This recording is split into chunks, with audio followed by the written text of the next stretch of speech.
सिर साहब, खबरों में ज़ेरे बहस बहुत से मामलात हैं, लेकिन जिस बात पे हमारा पड़ोसी मुल्क काफ़ी तिलमिला रहा है या बिलबिला रहा है, ऐसे फहरिस्त उसको रख लेते हैं। ऑपरेशन बनियान मरसूस हुआ या उधर से ऑपरेशन सिंदूर था। उस दौरान सबसे ज़्यादा जो डिस्कस पर्सनालिटी की जा रही थी इंडिया में, वो फील्ड मार्शल आसिम मुनीर साहब थे, जिन्हें इंडिया के लिए सबसे बड़ा ख़तरा समझा जा रहा था और अच्छे खासी स्टेटमेंट्स उनके हवाले से दी जा रही थी। दावे किए जा रहे थे कि ये क्या कर सकते हैं और क्या नहीं। लेकिन जो इस वक्त आसिम मुनीर साहब कर रहे हैं या उनके कामयाब दौरे कर रहे हैं पाकिस्तान और अमेरिका के दरमियान ताल्लुकात के ज़िम्न में, वो इतने काबिल ज़िक्र हैं कि आलमी जराइद उनकी काबिलियत का, फील्ड मार्शल की काबिलियत का एतराफ़ करते दिखाई दे रहे हैं और बता रहे हैं कि कैसे अमेरिका के साथ जो ट्रिकी रिलेशनशिप है उसको स्मूथ कर लिया फील्ड मार्शल आसिम मुनीर साहब ने। अब जो उनका ताज़ा दौरा वाशिंगटन है, इसमें यूएस पाक ट्रेड फ्रेमवर्क का भी इजरा कर दिया गया है। लेकिन इसके अलावा जो सबसे बड़ा शायद जिस पे इंडिया इस वक्त खासा परेशान भी होगा, वो BLA और मजीद ब्रिगेड, दाइश और TTP को दहशतगर्द तंजीमों की फहरिस्त में शामिल कर लिया गया है। इन पर पाबंदियाँ लगेंगी, जॉइंट ऑपरेशंस किए जाएंगे इनके अगेंस्ट और दहशतगर्दी के खिलाफ हर मुमकिन ताउन अमेरिका पाकिस्तान को फराहम करेगा। यही नहीं, ये तो इसको चले बैकड्रॉप में ले गया भारत, सबसे ज़्यादा इस पे तकलीफ होगी उन्हें। लेकिन फ्रंट पे जो वो प्रोपेगेंडा कर रहे हैं वो ये है कि वहाँ एक तकरीब में पाकिस्तानी कम्युनिटी से खिताब किया फील्ड मार्शल आसिम मुनीर ने, और वहाँ उन्होंने इंडिया के हवाले से कुछ बातें की कि जो भी इंडिया के अज़ाइम थे वो नाकाम हो गए और वो हमेशा से इसी नौइयत के अज़ाइम रखता रहा है, लेकिन पाकिस्तान ने उसको मुंह तोड़ जवाब दिया, उसका कला कमा किया। अच्छा, उसमें से 2-3 स्टेटमेंट्स ऐसी हैं जिनमें से एक न्यूक्लियर थ्रेट की है कि आसिम मुनीर साहब से एक बयान मंसूब किया गया और उसके बाद इंडियन मीडिया में उसे चलाया गया कि अमेरिका की सरजमीन पे ऐसा बयान आसिम मुनीर ने भारत के खिलाफ कैसे दे दिया। फिर इंडियन वजारत खारजा भी हरकत में आई, उन्होंने भी एक एलामिया जारी किया जिसका हमारी वजारत खारजा ने तोड़ किया और उन्होंने रद्द कर दिया इस नौइयत के तमाम प्रोपेगेंडे को और कहा गया कि आउट ऑफ कॉन्टेक्स्ट बातें ली गई हैं। 2-3 और भी चीज़ें हैं जो उनसे बयानात मंसूब किए गए, लेकिन क्योंकि वो एक बहुत बड़ा इज्तिमा था पाकिस्तानी डायस्पोरा का, उसमें 150 से 200 के करीब इनवाइटीज थे। मुझे आपसे ये जानना है कि आपकी चिड़िया क्या उस मीटिंग में मौजूद थी? क्या बातें हुई, आप तक पहुंची वो? अच्छा, आपने 2 सवाल कर दिए। एक तो आपने टेररिज्म की बात की कि बलूचिस्तान के अंदर जो तंजीमें टेररिज्म कर रही है उनको एक्नॉलेज कर लिया गया है, तस्लीम कर लिया गया है और अमेरिका ने उनको टेररिस्ट ऑर्गेनाइजेशन डिक्लेयर कर दिया है। मैं समझता हूँ ये बहुत बड़ी अचीवमेंट है जनरल आसिम मुनीर की। उसकी वजह यह है कि इंडिया इन तंजीमों को मदद दे रहा है और इसके ऊपर अब कोई शक शुबहात नहीं है, दुनिया जानती है। और इंडिया के खुद नेशनल सिक्योरिटी एडवाइजर जो हैं उन्होंने खुद तस्लीम किया कि हम कर रहे हैं और वो उनका जवाब यह है कि आप करते रहे हमारे खिलाफ कश्मीर में, अब हम बलूचिस्तान में आपके खिलाफ कर रहे हैं। बहरहाल कश्मीर वाली जो तंजीमें थी उनको तो टेररिस्ट ऑर्गेनाइजेशंस इंडिया ने कामयाबी के साथ उनको डिक्लेयर करवा दिया था, तो अब पाकिस्तान ने भी वो तंजीम जो कि इंडिया जिसको बैक कर रहा है उसको डिक्लेयर करवा दिया और मैं समझता हूँ this is a very significant thing और फुल मार्क्स, क्योंकि ये आसान काम नहीं था।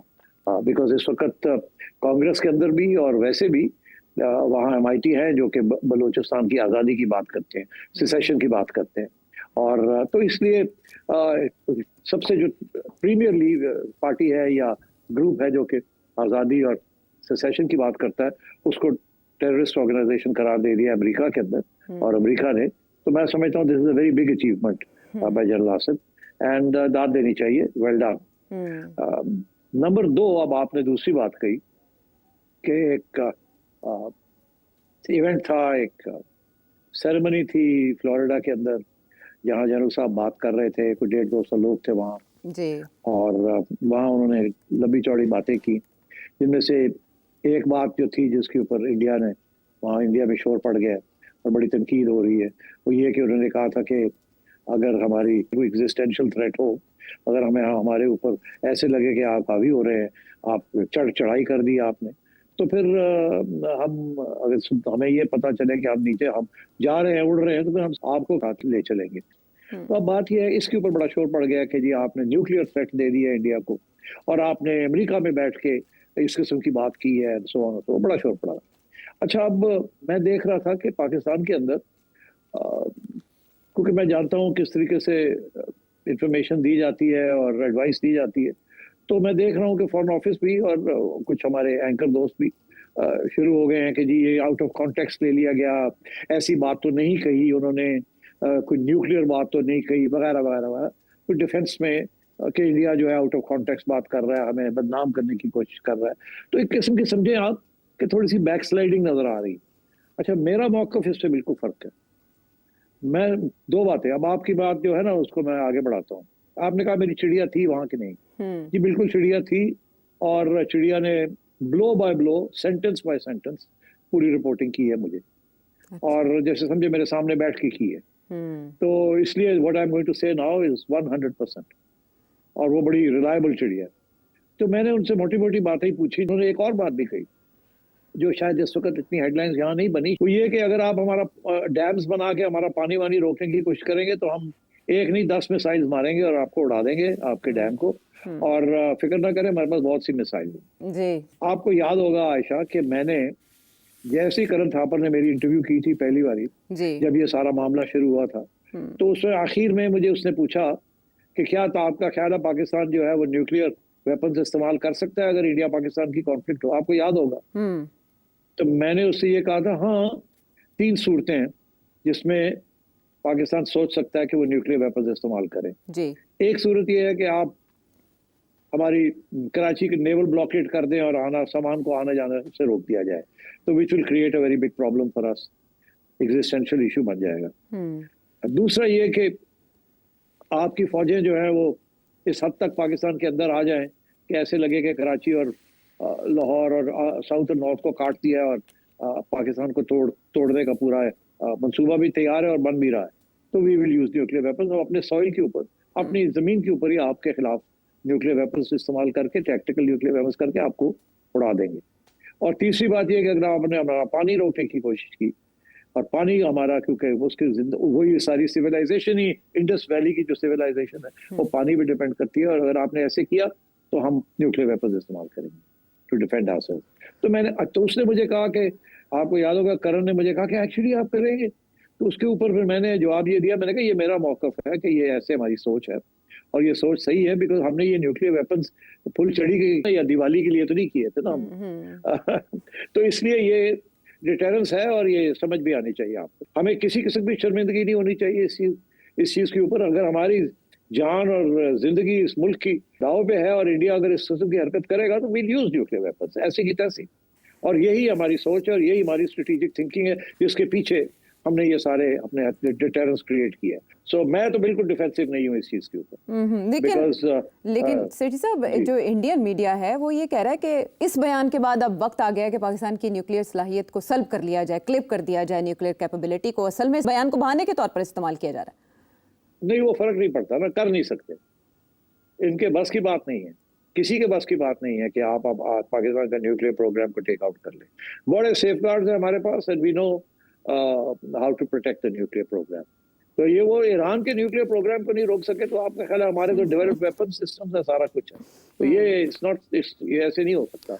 ये इंडिया ड्रामे करता है इस किस्म के, मगर it's not going to happen. और हमने देखा कि थोड़ा 15-20 दिन पहले या 1 माह पहले की बात है कि TRF द रेजिस्टेंस फोर्स का नाम दहशतगर्द तंजीमों की लिस्ट में डाला गया अमेरिका की जानिब से, तो भारत में खासे डंके बजाए गए। और अब हम देख रहे हैं कि जो डेवलपमेंट जिसकी तरफ आपने इशारा किया सेठी साहब, ये बहुत बड़ी पेशरफ्त है, लेकिन जाफर एक्सप्रेस का सानहा हो और इसमें पाकिस्तान का नुकसान हो, या बलूचिस्तान की सरजमीन पर, KP की सरजमीन पर इन तंजीमों की कार्रवाइयाँ हों, इस तरह से लिस्ट पर नाम डालने और मुश्तरका कार्रवाइयों के बाद क्या फ़र्क पड़ेगा दहशतगर्दी पर?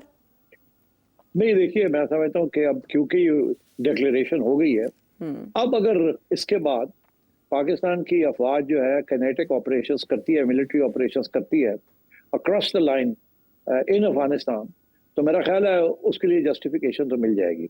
अगर इंडिया ये जस्टिफिकेशन विदाउट एविडेंस कर सकता है कि जी ये दहशतगर्दी पाकिस्तान से हो रही है और इसलिए हम पाकिस्तान के खिलाफ हमने कार्रवाई की है और अभी तक सिंदूर जारी है और किसी वक्त हम आगे भी बढ़ सकते हैं, और हर दफा जब कोई टेररिज्म का एक्ट होगा तो हम ये करेंगे, तो फिर पाकिस्तान भी ये मौक़िफ़ इख्तियार कर सकता है ना अफगानिस्तान की ये जो टेररिस्ट ऑर्गेनाइजेशन है वहाँ। अलबत्ता ये है कि पाकिस्तान अफगानिस्तान हुकूमत के खिलाफ नहीं करेगा, अफगानिस्तान के जो ये बेसिस के खिलाफ करेगा। जैसे आपको पता है कि इंडिया ने शुरू में अटैक जो उनका ख्याल था कि बेसिस हैं जैश मोहम्मद के या लश्कर तैयबा के, मगर उसके बाद हमने कहा नहीं, ये हमारी अटैक और सरजमीन, and so then we reacted. तो अब ये है कि क्योंकि ये this has been designated a terrorist group और वो कर रहे हैं, कार्रवाई कर रहे हैं, हर रोज कर रहे हैं।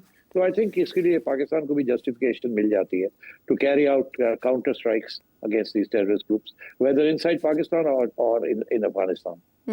अच्छा, बीएलए के मामले पर अमेरिका को कैसे कायल किया गया? आपके ख्याल में इसके पीछे मुहर्रिक ये था कि नायाब मादनियात तक अमेरिका की रसाई तभी मुमकिन हो सकती है जब बीएलए को कंट्रोल किया जाए? नहीं, देखिए, इस वक्त अमेरिका के भी इंटरेस्ट बनते जा रहे हैं ना इन अफगानिस्तान एंड इन पाकिस्तान। इसीलिए तो अमेरिका आपके साथ खड़ा हो गया आके, जिसके अंदर इकोनॉमिक इंटरेस्ट बहुत ज्यादा है। और फिर भी वैसे भी वो इंडिया वो चाहता है अमेरिका के वो किसी तरीके के साथ पाकिस्तान अफगानिस्तान की हुकूमत के साथ मिलके वहाँ कोई बेस एस्टेब्लिश करे। तो जब तक ये इस किस्म के टेररिस्ट इंसिडेंट्स वहां से होंगे अगेंस्ट पाकिस्तान तो ये हो नहीं सकेगा। तो आई थिंक एक स्ट्रेटेजिक डिसीजन है अमेरिका का कि अच्छा ठीक है, आप अगर आप बीएलए को खत्म करना चाहते हैं तो कर लें, मगर हमें कोई ना कोई एंट्री मिलनी चाहिए। तो आई थिंक अमेरिका को अफगानिस्तान के लिए भी एंट्री चाहिए for economic reasons, exploration, minerals, transport and also I think Iran के खिलाफ लिस्निंग पोस्ट वगैरह। तो आई थिंक ठीक ठाक कोऑपरेशन होगी एंड अमेरिका ने ये बड़ी सोच समझ के ये सारी बात को आगे बढ़ाया है।